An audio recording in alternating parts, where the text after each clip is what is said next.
Isa sa mga eksena sa kwento ng Pasko ay ang pagsilang ni Jesus sa isang sabsaban dahil walang matuluyan noon sina Mary and Joseph.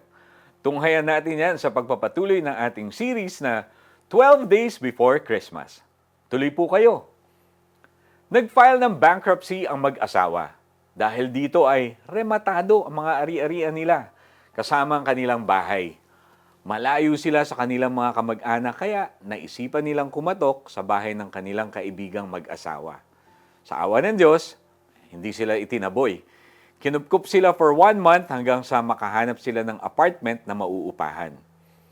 More than 2,000 years ago, Joseph and Mary had to travel from Nazareth to Bethlehem, back to their hometown, for the first ever census ordered by Governor Quirinius.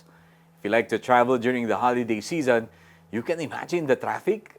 Mahirap ding maghanap ng accommodation kung wala kang confirmed reservation. Unfortunately, ganyan yung nangyari kina Joseph and Mary na buntis pa naman. Habang sila'y nasa Bethlehem, sumapit ang oras ng panganganak ni Maria. Isinilang niya ang kanyang panganay na isang lalaki. Binalot niya ng lampi ng sanggol at inihiga sa isang sabsaban, sapagkat wala ng lugar para sa kanila sa bahay panuluyan.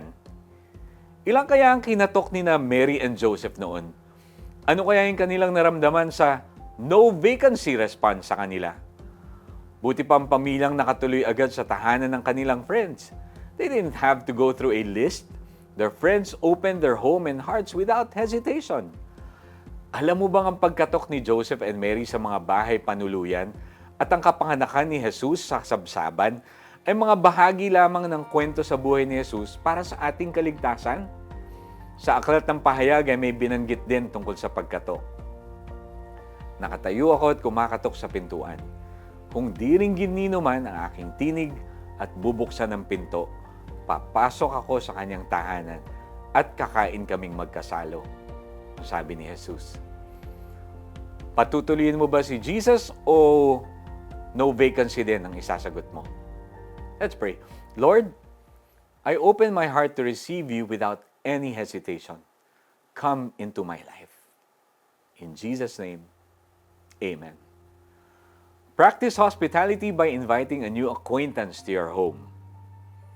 Nakatayo ako at kumakatok sa pintuan. Kung diringgin nino man ang aking tinig at bubuksan ng pinto, papasok ako sa kanyang tahanan at kakain kaming magkasalo. Revelation 3:20. We pray that you'll open your heart to the Lord Jesus and accept Him as your Savior. Huwag mong palagpasin ang araw na to nang hindi mo siya pinapapasok sa puso mo. And we hope that you welcome us once again into your homes tomorrow.